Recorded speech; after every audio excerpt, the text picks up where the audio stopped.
দেখেন কত সুন্দর কালারটা আইছে, জল দিয়েই তো ভাত খাওয়া যাবে দুই থেল। এই যে আমাদের রান্না করা শেষ। দেখেন বন্ধুরা, এই মাছগুলো আজকে আমরা এই পুষ্করণী থেকে ধরছি। তো দেখেন কতগুলো মাছ ধরছি।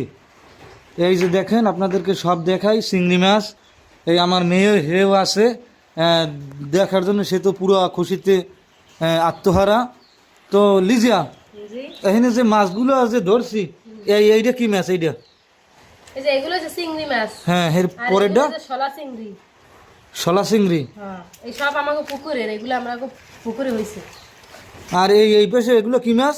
এই যে এগুলো হচ্ছে তেলাপিয়া, আর এই দুটোর তো নাম জানি না। এই দুটো কি? ওদের তো সম্ভবত নলা মাছ। না, এখানে একটা মানে নল, আর এই যে এটা মানে কালীবাস। কালীবাস, হ্যাঁ হইতে পারে। এই যে দেখেন, আমরা পুষ্করণী থেকে আমরা কতগুলো মাছ ধরছি। তো এই মাছগুলো আজকে রান্না করব। হ্যাঁ, কীভাবে কি রান্না করি পুরো এই ভিডিওতে দেখতে পারবেন সবাই, তাহলে দেখতে থাকুন।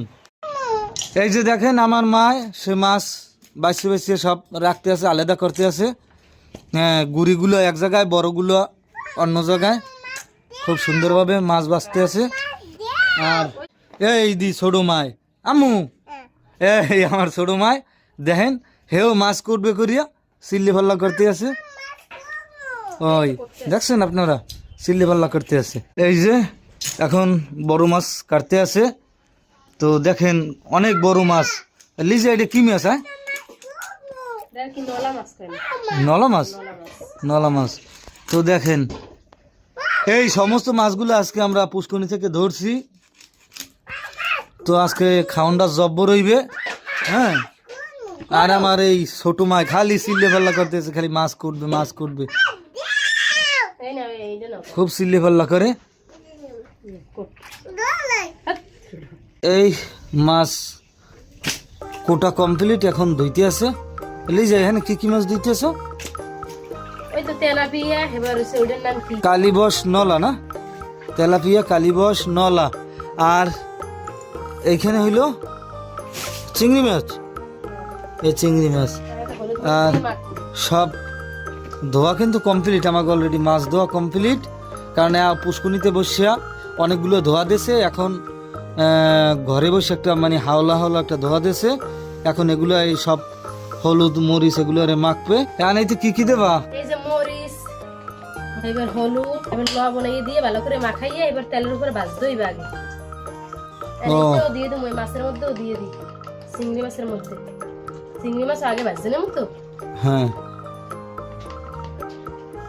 লবণ মরিচ এনে হলুদ দিয়ে দিতে আসি। এনে দোনোপাত ভালো করে আগে মাখাই নেব। আগে এই মাছটাই মাখাই,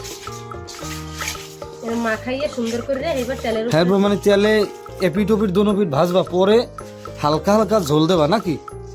তো বন্ধুরা, আপনারা দেখতে থাকুন যে কিভাবে কি রান্না করি আমরা গ্রামে অনেক খুব যা কিছু রান্না করি, ভাজিয়ে রান্না করার চেষ্টা করি। আর গ্রামে থাকার মজাটা তো আলাদা, আপনারা সবাই জানেন। ও এই দেখেন, এই শিং মাছটা কত বড় শিং মাছ।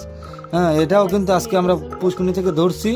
এই যত মাছগুলো দেখেন সবই আমরা পুষ্করণী থেকে ধরছি, কিন্তু কিছু মাছ এখানে রান্নার জন্য আনছি, আর অনেক ফ্রিজের ভিতরে থুই দিছি, কারণ সবগুলো তো আর আমাকে খাইতে লাগবে না।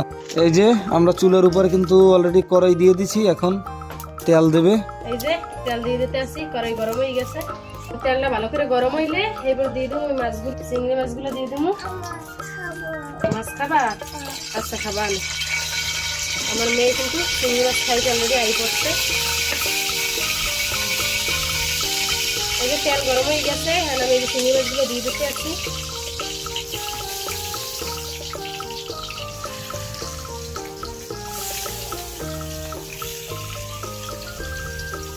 চিংড়ি মাছগুলো ভাজে লইতে হবে আগে না?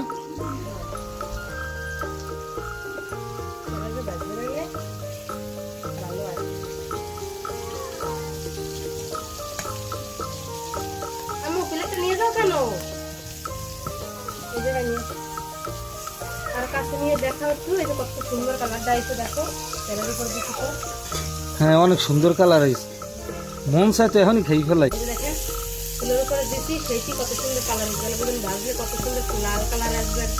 এই যে দেখেন কত সুন্দর ভাজা হয়ে গেছে। ভাজার পর কিন্তু কালারটা চেঞ্জ হয়ে যাইতেছে, অনেক সুন্দর কালার আসতে আসতে। যত ভাজবে অত কালার সুন্দর হইবে। তারপরে এগুলো কি করবে, ঝোল ঝোল করবে না, ভাজার পরে ঝোল ঝোল করে ফেলাবে না। ও দেখেন বন্ধুরা, অনেক সুন্দর হয়েছে, অনেক সুন্দর, যা ধারণার বাহিরে। তো আজকে দুপুরে খাওয়ানটা কিন্তু মজাই হইবে আমাদের।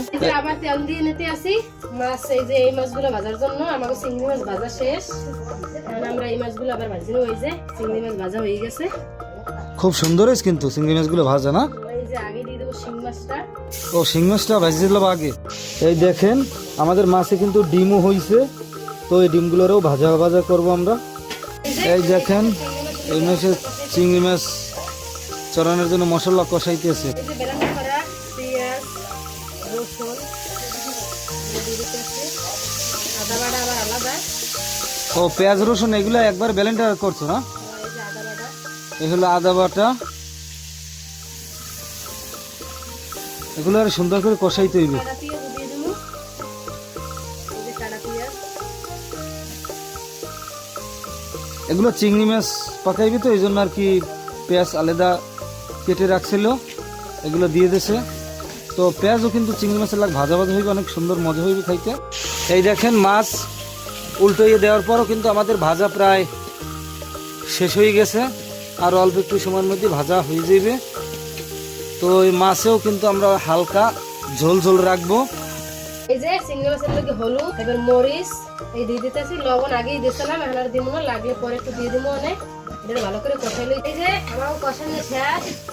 এই যে ছলা চিংড়ি মাছের যে বুটগুলো ছিল সেগুলো আমরা দিয়ে দিচ্ছি, বা ঠ্যাং, এই যে এগুলো একলা কষাইছি। এখন আমরা এই যে চিংড়ি মাছগুলো দিয়ে আবার একটু কষাই নেবো ভালো করে। ভালো করে কষাইয়ে তারপর আমরা জল দিয়ে দেবো। আমার কষানো শেষ, এখন আমরা এই যে জল দিয়ে দিতে আসি। এই যে জল দিয়ে দিচ্ছি, কত সুন্দর হয়েছে কালারটা। একটু পরেই আমার রান্না শেষ হয়ে যাবে। এই জল দিয়েই তো ভাত খাওয়া যাবে দুই থেল। এই যে দেখেন কত সুন্দর কালারটা আইছে, দেখেন অস্থির একটা কালার আইছে না। এই যে মাছ রান্নার লেগে দিয়ে দিতে আছে তেল, এরপরে এই যে পেঁয়াজ রসুন বাটা, এই যে আদা বাটা, এই ভালো করে ভাজি লইছে। এই যে ভাজা হয়ে গেছে, আর পানি দিয়ে দিবি। এই যে মশলা কষানো শেষ, আর পানি দিয়ে দিব। এখন মাছগুলো রে দিয়ে দিতে হবে না? না, এটা ফুটবে, এইবারে মাছের ভিতরে রাখবো। ও ফোড়ার পরে দিতে হইবে। এই যে আমাগো এই ঝোল কষানো শেষ, আমরা এই মাছের ভিতরে দিয়ে দিছি। এই যে দেখেন কত সুন্দর হয়েছে, মাশাআল্লাহ, অনেক সুন্দর কিন্তু কালার। দুপুরে আমাগো রান্না শেষ হয়ে যাবে। এই যে আমাদের রান্না করা শেষ। এই যে চিংড়ি মাছ, আর এই যে সেই বড় মাছ।